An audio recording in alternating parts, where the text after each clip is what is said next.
رب تعالیٰ نے ارشاد فرمایا کہ 40 دن کے لیے تمہیں آنا پڑے گا، 40 دن کا اعتکاف کرنا پڑے گا، پھر تمہیں کتاب دے دیں گے۔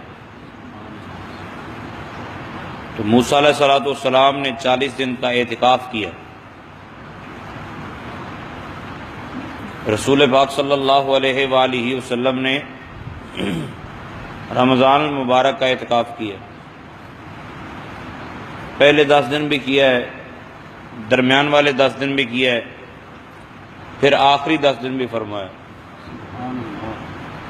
اور رسول پاک صلی اللہ علیہ وسلم نے پھر ارشاد فرمایا کہ رمضان المبارک کے آخری 10 دن کا اعتکاف کرو اور اس کی طاق راتوں میں لیلۃ القدر کو تلاش کرو،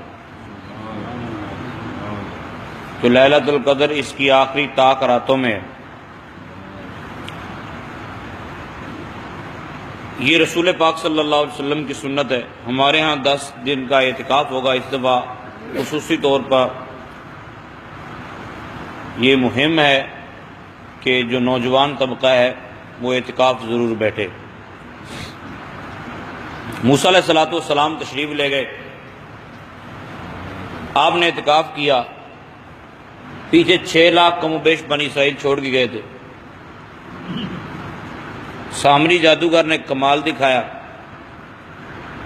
اس نے کیا کیا، اپنے جو بنی اسرائیل تھے ان سے سب سے سونا اکٹھا کیا، اور لاؤ سونا تمہیں ایک چیز دکھاتا ہوں۔ اب سب سے سونا اکٹھا کر کے اس نے بچڑا بنا دیا۔ جو بچڑا بنایا اس بچڑے کے اندر روح بیڑ پڑ گئی، وہ بچڑا بولتا تھا۔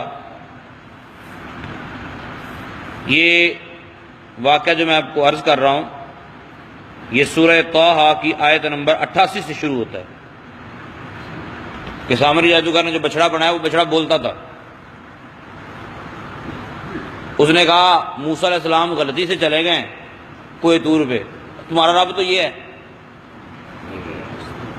بڑا بے غیرت تھا وہ جناب۔ اب بچڑے کے اندر آپ نے کبھی شیر کو بولتے دیکھا؟ اب پلاسٹک کے شیر کو، ویسے تو چلو شیر دھاڑ ہی لیتا ہے نا، لیکن پلاسٹک کے شیر کو تو بولتا نہیں دیکھا ہوگا نا، سنا بھی نہیں ہوگا بھئی وہ فلاں جگہ بولتا ہے یار۔ لیکن انہوں نے دیکھا کہ ہماری آنکھوں کے سامنے سونے کا بچڑا بنایا ہے، پھر اس کے اندر جان پڑ گئی، تو ہو نہ ہو یہ بات سچی ہو اس کی، تو بہت ساری قوم، بلکہ ایک روایت کے مطابق صرف چند ہزار لوگ بچے، باقی سارے کے سارے مشرک ہو گئے۔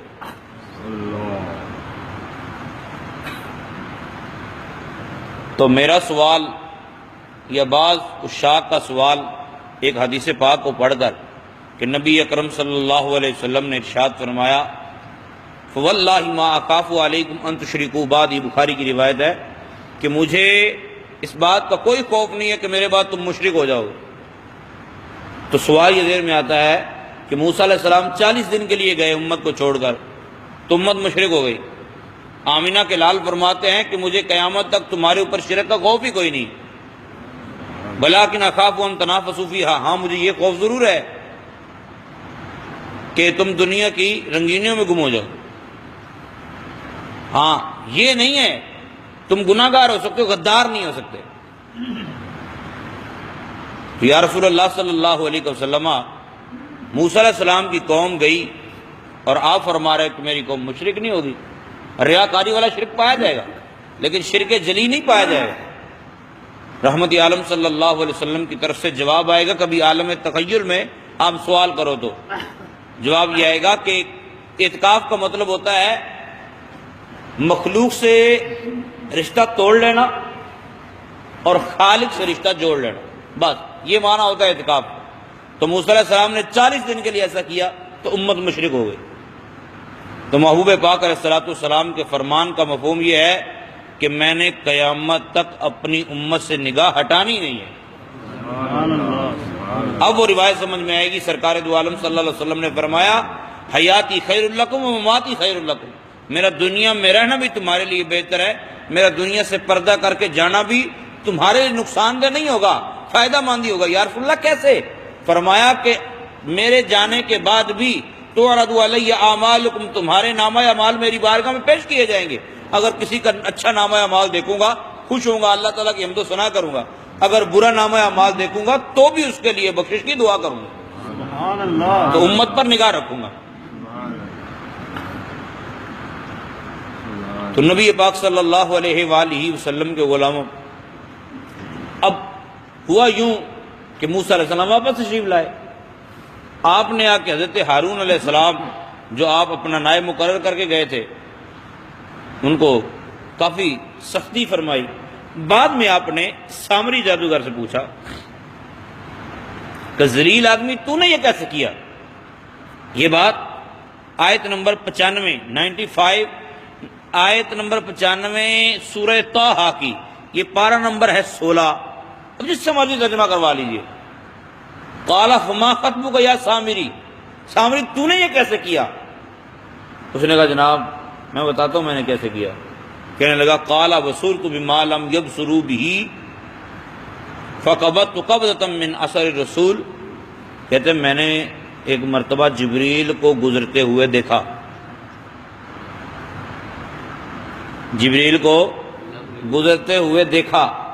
اب تفاسیر میں مختلف اقوال ہیں۔ ایک قول یہ ہے کہ جبریل جس گھوڑے پر سوار تھے اس کی بات کی، یا خود جبریل کے قدموں کی۔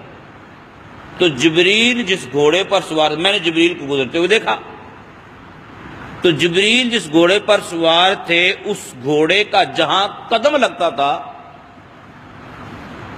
وہاں سے مردہ زمین زندہ ہو جاتی تھی۔ جبریل کے گھوڑے کا جہاں قدم لگتا وہاں سے مردہ زمین زندہ ہو جاتی۔ سامری کہتا ہے بصرت بما لم یبصروا بہ، میں نے وہ دیکھا جو انہوں نے نہیں دیکھا، میں نے وہ دیکھا جو انہوں نے، مطلب سامری کہنے لگا میں وہ بھی دیکھتا ہوں جو انہوں نے نہیں دیکھا، میں نے وہ دیکھ لیا۔ اتنا فرق تو ان میں بھی تھا نا، بلا تمثیل و بلا تشبیہ۔ آمنہ کے لال فرماتے ہیں انی ارا ما لا ترون، میں وہ بھی دیکھتا ہوں جو تم نہیں دیکھتے۔ انی اسمع ما لا تسمعون، جو تم نہیں سنتے میں وہ بھی سنتا ہوں۔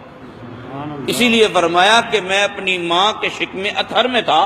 القصص الکبریٰ میں امام سیوطی نے لکھا کہ سرکار دو عالم صلی اللہ علیہ وسلم فرماتے ہیں میں اپنی امی جان کے شکم اطہر میں تھا کہ لوح محفوظ پر چلنے والے قلم کی آواز میں اپنے کانوں سے سنتا تھا۔ سبحان اللہ، سبحان اللہ۔ اب یہ بات عقل نہیں مانے گی تو میرے پیارے معجزہ ہے نا، عقل کیسے مانے گی؟ تو رسول پاک صلی اللہ علیہ وآلہ وسلم کے کمالات تو اپنی جگہ۔ سامری نے کہا کہ میں نے کیا کیا کہ جہاں جبریل کے گھوڑے کا قدم لگا میں نے مٹی لے لی۔ فقبضت قبضة من اثر الرسول، وہ رسول جو وہ قاصد جو تھا وہ پیغام لانے والا، جہاں سے وہ گزرا میں نے اس کے قدموں کی مٹی لی۔ فنبذتها، وہ مٹی میں نے سونے کا بچڑا بنا کر اس کے منہ میں رکھی تو بچڑا زندہ ہو گیا۔ وَكَذَلِكَ سَوَّلَتْ لِي نَفْسِي، اور یہ بات مجھے میرے نفس نے سمجھی۔ سامری جادوگر کو، وہ جادو نہیں کیا اس نے، اس جادوگر کو یہ معلوم تھا کہ جس کی مٹی، جس کے پاؤں کی مٹی مردہ زمین میں جان ڈال رہی ہے یہ بچڑے کو بھی زندہ کر دے گی۔ اچھا کمال، ہماری سوئی تو گھوم پھر کے آنی آمینہ کے لال صلی اللہ علیہ وسلم کی عظمت پہ کہ جس گھوڑے پر جبریل قدم رکھیں، جس گھوڑے پر جبریل سوار ہوں، اس گھوڑے کے قدموں کی خاک بے جان میں جان ڈال دے، اور جس مٹی پر آمینہ کے لال قدم رکھیں رسول اکرم صلی اللہ علیہ وآلہ وسلم کی ذات گرامی،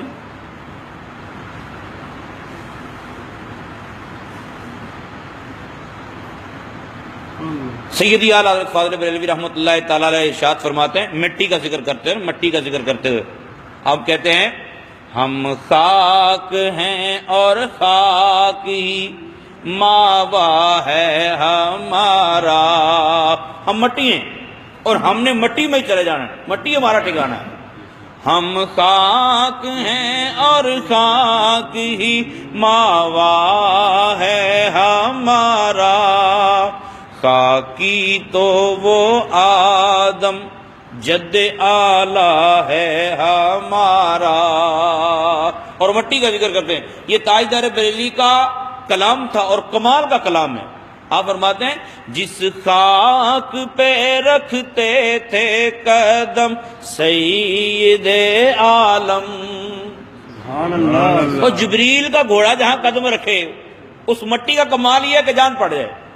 تو جو مدینے کی مٹی جہاں سرکار نے قدم رکھے ہیں وہ خاک شفا تو اٹیک ہو جائے، ہائے ہائے ہائے یہ تو شرک ہو گیا ہے۔ اس کو بولو نا کہ یہ وہاں تو پوچھنا بھی جرم ہے، کسی سے پوچھ لو جائے خاک شفا کہاں ہوتی ہے، کہتے لو یہ تو شرک ہے، شفا تو من جانب اللہ ہوتی ہے۔ تو میرے پیارے شفا اللہ ہی دیتا ہے لیکن مٹی تو وسیلہ بنتی ہے نا۔ جس خاک پہ رکھتے تھے قدم سید عالم، اس خاک پہ قرباں دل شیدا ہے ہمارا، اس خاک پہ قرباں دل شیدا ہے ہمارا۔ اور آخر پہ تاجدار بریلی نے بڑی پیاری بات کہی، آپ فرماتے ہیں جس طرح بچہ ہوتا ہے نا وہ کوئی کھلونا مانگتا ہے، وہ کوئی چیز مانگتا ہے، جب اس کو وہ چیز نہیں ملتی نا تو وہ زمین پہ لوٹ پوٹ جاتا ہے، وہاں لیٹنا شروع کر دیتا ہے، خاک اڑاتا ہے۔ خاک اڑانا ایک محاورتاً ایک لفظ بولا جاتا ہے، خاک اڑانا۔ تو تاجدار بریلی کہتے ہیں ہم خاک اڑائیں گے جو وہ خاک نہ پائی، ہماری تمنا یہ ہے کہ جب ہم مریں تو ہم مدینے میں ہوں، ہماری تمنا یہ ہے کہ ہمارا جب جسد خاکی دفنایا جائے تو وہ مٹی جنت البقیع کی ہو، اگر وہ خاک ہمیں نہ ملی تو ہم بچوں کی طرح روئیں گے، خاک اڑائیں گے۔ ہم خاک اڑائیں گے جو وہ خاک نہ پائی، آباد رضا جس پہ مدینہ ہے ہمارا، آباد رضا جس پہ مدینہ ہے ہمارا، ہے خاک سے تعمیر مزار شہ کونین، ہے خاک سے تعمیر مزار شہ کونین، معمور اسی خاک سے قبلہ ہے ہمارا۔ تو بہرحال اللہ تعالیٰ نے ہمیں یہ بڑا شرف دیا ہے، ہمیں مٹی سے بنایا تو مٹی سے بڑی بڑی چیزیں بنی ہیں، ہماری نسبت بڑی اعلیٰ ہے۔ اللہ اس نسبت کا خیال رکھنے کی توفیق عطا فرمائے، آمین بجاہ النبی الامین۔ قرآن کریم کو سمجھیے، اس کو اس کے اندر غور و فکر کیجئے، انشاءاللہ عز و جل بہاریں ہی بہاریں ہیں، خوش اخلاق خوش عقیدہ ہو جائیے۔ اللہ عمل کی توفیق عطا فرمائے، آمین بجاہ النبی۔